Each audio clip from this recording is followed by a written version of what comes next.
ఇప్పుడు మాచర్ల శ్రీనివాస్ గారి సబ్జెక్ట్లో కొద్దాం. ఆయన ఏమైనా ఆరోపణ చేసినారు? 3 కోట్ల 5 కోట్ల ఏదో మేము డిమాండ్ చేశామని చెప్పినారు కదా.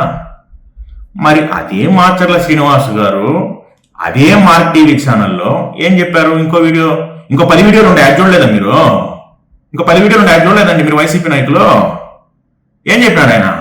కరుణాకర్ రెడ్డి గారు 11 ఎకరాలు భూమి రాయిపించుకున్నాడు రవికుమార్ అనే దొంగతనం చేసిన వ్యక్తి దగ్గర అని వీడియో ఉందా లేదా ఓపెన్ చేసి చూసుకోండి. ఫోన్లు ఉన్నాయి కదా మీకు, ఆ ఫోన్లోనే కదా మాట్లాడుకుంటూ ఉంటారు. ఆ ఫోన్ ఓపెన్ చేసుకొని చూసుకోండి.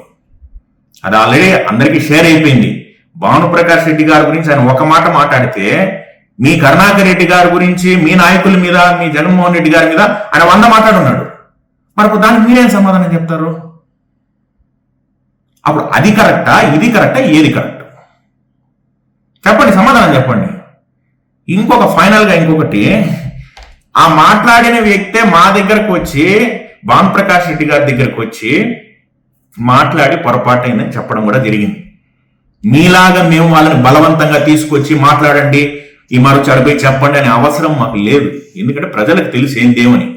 అదే మాచర్ల శ్రీనివాస్ గారు ఆయన తిరుపతి వార్త అనే ఒక పత్రిక నడుపుతున్నాడు, సరేనా?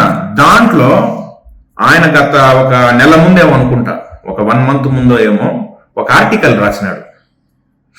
భక్తుల సేవలో బాణుడు, ఒక పెద్ద ఆర్టికల్. భానుప్రకాష్ రెడ్డి గారిని పొగుడుతూ ఏమని రాశాడు తెలుసా?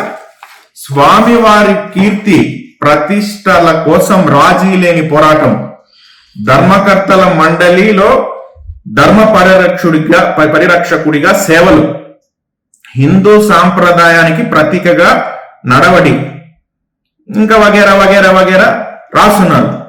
గత కల్తీ ప్రభుత్వంపై అలుపెరగని పోరాటం, వెంకన్న ఆశీస్సులతో అవినీతి పరులకు శిక్ష ఖరారు అని భానుప్రకాష్ రెడ్డి గురించి ఒక పెద్ద ఆర్టికల్ ఉంది. ఇంకా నేను జరిగింది కొంచెమే. మీకు ఆ తిరుపతి వార్త ఉంది, తెప్పించుకొని చూసుకోండి. మీరు ఆయన ఎప్పుడు పబ్లిష్ చేసినాడో కూడా చూసుకోండి. అర్థమవుతుందా మీకు? ఎక్కడ మొహం పెట్టుకుంటారయ్యా మీరంతా? మీరు అసలు ఏం మనుషులో నాకు అర్థమే కావడం లేదు. ఇంత నీకు దిగజారి చేస్తారా? కంటెంట్ ఏం చూసుకోరా? ఒక మాట మాట్లాడే ముందు ఏదో ఉంది కదా, కెమెరా ఉంది కదా, మాట్లాడేస్తే అందరు చూసేస్తారని అనుకుంటే అయిపోతుందా?